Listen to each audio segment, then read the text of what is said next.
हर खबर पर होगी आपकी पकड़। डाउनलोड कीजिए एबीपी लाइव ऐप। और इस वक्त की सबसे बड़ी खबर हम आपको विस्तार से बता दें। पाकिस्तान देखिए कैसे दुनिया के सामने एक बार फिर से बेनकाब हो चुका है। पाकिस्तान में ही है डॉन दाऊद इब्राहिम, और यह बात खुद अब पाकिस्तान को कबूल करनी पड़ी है। मजबूरी में ही सही उसे यह बात कबूल करनी पड़ी है। एफएटीएफ की जो निगरानी की लिस्ट होती है, ग्रे लिस्ट से बाहर आने की कोशिशों के तहत पाकिस्तान ने यह लिस्ट जारी की है, जिसमें डॉन दाऊद इब्राहिम का नाम भी है। मोस्ट वांटेड जो है भारत में, आप देखिए किस तरीके से पाकिस्तान में पनाह लिए हुए हैं। कराची के क्लिफ्टन इलाके में रह रहा है, और आपको बता दें अब खुद ये बात पाकिस्तान ने कबूल की है। कराची के क्लिफ्टन इलाके में रहता है दाऊद इब्राहिम। कई बार इसके कई सबूत भी सामने आए मौके मौके पर, लेकिन पाकिस्तान हमेशा से डिनायल मोड में रहा है। इस बार उसे मजबूरी में यह बात स्वीकार करनी पड़ी है। आपको बता दें कि अंतर्राष्ट्रीय आतंकवाद वित्त पोषण पर निगरानी वाली जो संस्था है एफएटीएफ, वित्तीय कार्रवाई कार्यबल जो है, उसकी ग्रे लिस्ट से बाहर आने की कोशिशों के तहत पाकिस्तान ने यह कबूला है, उसने यह लिस्ट जारी की है। तो दाऊद पर पाकिस्तान का यह कबूलनामा, सबसे बड़ी खबर हम आपको बता दें। कौन है दाऊद इब्राहिम? मुंबई हमले का मास्टरमाइंड। 1993 में जो धमाके हुए थे, पूरी मुंबई जब दहल गई थी, देश की आर्थिक राजधानी, उसका यह मास्टरमाइंड है, सबसे बड़ा गुनहगार। पाकिस्तान के कराची में रहता है, और कई मौकों पर इसके सबूत भी सामने आते रहे, दुनिया के सामने आते रहे, लेकिन पाकिस्तान हमेशा इनकार करता रहा। लेकिन अब आखिरकार यह बात उसे स्वीकार करनी पड़ी है, और इसके साथ ही पाकिस्तान पूरी दुनिया में एक्सपोज हो चुका है। मुंबई धमाके के बाद परिवार के साथ मुंबई से भाग गया था दाऊद इब्राहिम, तब से उसकी तलाश है। भारत की मोस्ट वांटेड लिस्ट में उसका नाम शामिल है। यही नहीं, दुनिया के कई देशों को उसकी तलाश है, और वो आतंकवादी पाकिस्तान में रहता है। और इसी से पाकिस्तान अंदाजा लगा सकता है कि आखिर क्यों उसे आतंकवादियों की जमीन के तौर पर दुनिया जानती है। आप देखिए किस तरीके से आतंकवाद को पनाह देता है, आतंकियों को पालता है पाकिस्तान। ये जो लिस्ट जारी की गई है पाकिस्तान की तरफ से, उसमें 88 प्रतिबंधित आतंकवादी संगठनों के नाम हैं, जिनमें प्रमुख तौर पर हाफिज सईद है, मसूद अजहर है और दाऊद इब्राहिम। और ऐसे में दाऊद पर पहली बार पाकिस्तान का यह कबूलनामा पाकिस्तान के लिए एक तरीके से आप कह सकते हैं कि फजीहत भी है, क्योंकि अब तक पाकिस्तान इनकार करता रहा, लेकिन अब यह बात साफ हो चुकी है। भारत ने कई मौकों पर पाकिस्तान को सबूत दिए, तमाम जानकारियां दी गई, लेकिन कभी पाकिस्तान ने कोई कार्रवाई नहीं की। अब आखिरकार मजबूरी में ही सही उसे कार्रवाई करनी पड़ी है। आपको बता दें कि तमाम जो आतंकी संगठन हैं, उन पर और उनके आकाओं की सभी संपत्तियों को जब्त करने का भी आदेश दिया गया है पाकिस्तान में। उनके बैंक खाते भी सील किए जाएंगे। एफएटीएफ ने जून 2018 में पाकिस्तान को ग्रे लिस्ट में डाला था, और इस्लामाबाद को 2019 के अंत तक कार्य योजना को लागू करने को कहा गया था, लेकिन कोविड-19 के बाद थोड़ा वक्त दिया गया। ऐसे में अब जाकर पाकिस्तान ने यह लिस्ट जारी की है। मुंबई हमले का मास्टरमाइंड दाऊद इब्राहिम पाकिस्तान में है, यह बात उसे स्वीकार करनी पड़ी है। कराची के ही व्हाइट हाउस में रहता है दाऊद इब्राहिम। कई मौकों पर इसके सबूत आए हैं, कई ऐसी जानकारियां निकलकर सामने आती रही, कई रिपोर्ट्स आई जिसमें यह बात साफ हो गई थी पहले भी कि दाऊद है पाकिस्तान में। लेकिन पाकिस्तान हमेशा से डिनायल मोड में रहा, जो कि पाकिस्तान की आदत है कि आतंकवादियों को पनाह देता है, लेकिन पूरी दुनिया के सामने शराफत का चेहरा रखता है। लेकिन अब वो पाकिस्तान देखिए कैसे पूरी दुनिया के सामने बेपर्दा हो चुका है। भारत का मोस्ट वांटेड है ये दाऊद इब्राहिम। पिछले कई सालों से इसकी तलाश। 1993 में मुंबई में जो सीरियल बम धमाके हुए थे, उसका यह मास्टरमाइंड है, गुनहगार है। कई लोगों की जान गई थी, और तब से भारत में तमाम एजेंसियों को इसकी तलाश है। परिवार समेत भाग गया था तब यह भारत से, और अब यह बड़ी जानकारी कि पाकिस्तान को यह बात कबूल करनी पड़ी है। हालांकि मजबूरी में यह बात उसने कबूली है, एफएटीएफ की ब्लैक लिस्ट में ना चला जाए, इसलिए पाकिस्तान को यह बात माननी पड़ी, और इन आतंकियों पर अब शिकंजा कसने की कोशिश की गई है। हमारे साथ जीडी बख्शी साहब इस वक्त जुड़ चुके हैं, डिफेंस एक्सपर्ट। जीडी बख्शी साहब, मजबूरी में सही पाकिस्तान ने अब यह बात स्वीकार कर ली कि दाऊद उसी के यहां है, उसी के घर में है। उसको करनी पड़ी, क्योंकि फाइनेंशियल एक्शन टास्क फोर्स का दबाव है, अमेरिका का दबाव है, सऊदी अरेबिया से उससे बहुत बुरी तरह खफा हो गया है।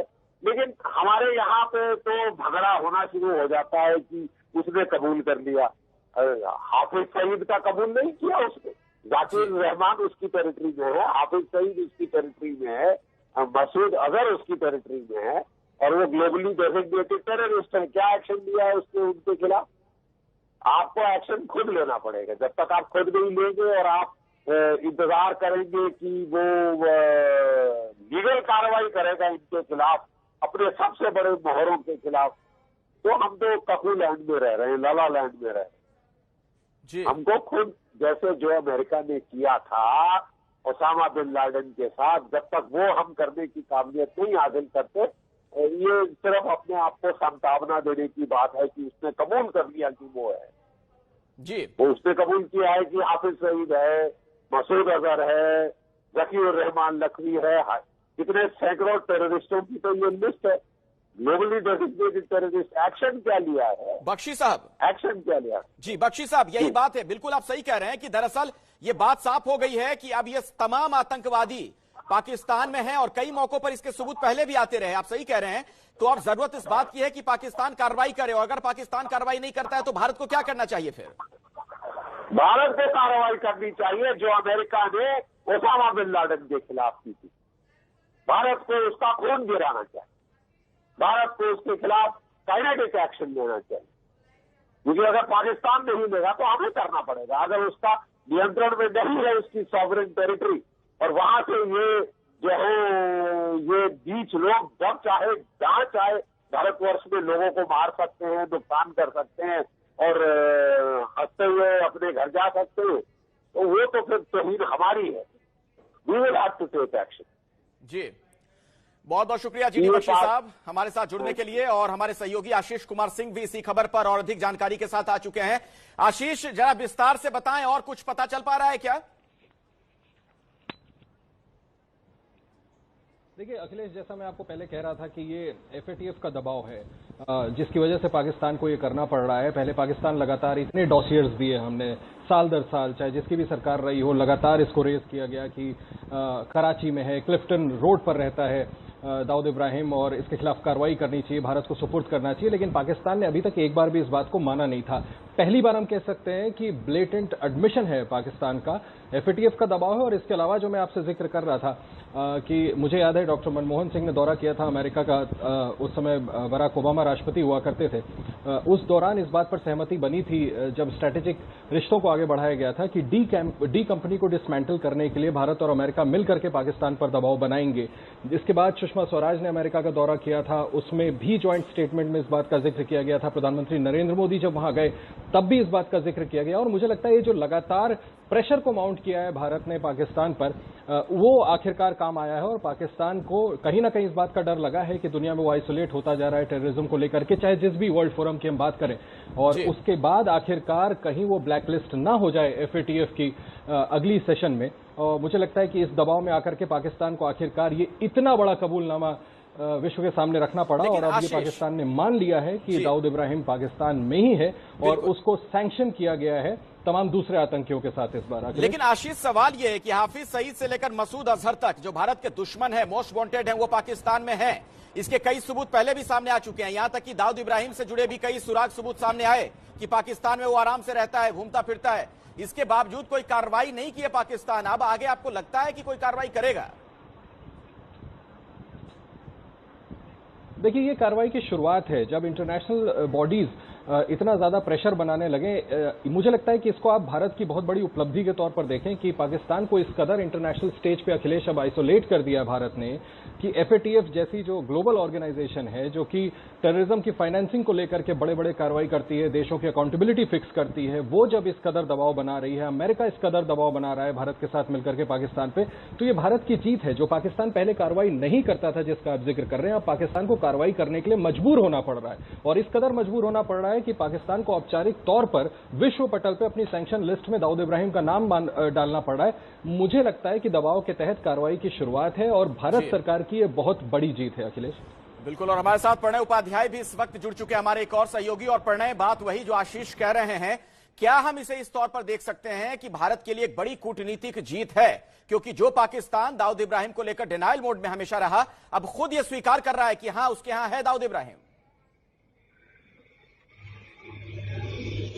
देखिए, ये जो दस्तावेज है, ये दस्तावेज बताता है कि संयुक्त राष्ट्र सुरक्षा परिषद के जो रेजोल्यूशन है 2368, उसको पालन करने की मजबूरी और दबाव पाकिस्तान पर कितना है।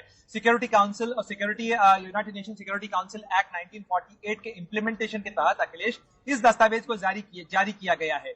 इसमें अभी ये देखना है कि जो बातें पाकिस्तान सरकार ने, पाकिस्तान की विदेश मंत्रालय ने जारी करके कही हैं कि ये जो इनलिस्टेड एंटिटीज हैं, यानी जिन पर संयुक्त राष्ट्र सुरक्षा परिषद ने प्रतिबंध लगाया है, जिसमें हाफिज सईद का भी नाम है, जिसमें दाऊद इब्राहिम का भी नाम है, और वो नाम जिस पर पाकिस्तान आज तक 1993 के सीरियल बम धमाकों के बाद से आज तक इनकार करता रहा, कहता रहा कि उसके यहाँ पाकिस्तान नहीं है, क्या वो कार्रवाई कितनी करेगा? क्या कराची के जिस एड्रेस का जिक्र किया जा रहा है इस दस्तावेज में, वहां रेड्स होंगी, सीजर्स होंगे, वहां पे जो है संपत्तियां जब्त की जाएंगी, बाकी जगह पे किस तरीके से कार्रवाई होती है और क्या गिरफ्तारी होती है? क्योंकि इससे पहले भी हमने देखा है अखिलेश, चाहे हाफिज सईद हो, चाहे सैयद सलाउद्दीन हो या मसूद अजहर हो, ये ऐसे सारे नाम जिनको की एनलिस्टेड एंटिटीज के बारे में जिनको लिस्ट किया गया, उनके खिलाफ कार्रवाई जमीनी तौर पर कम हुई है।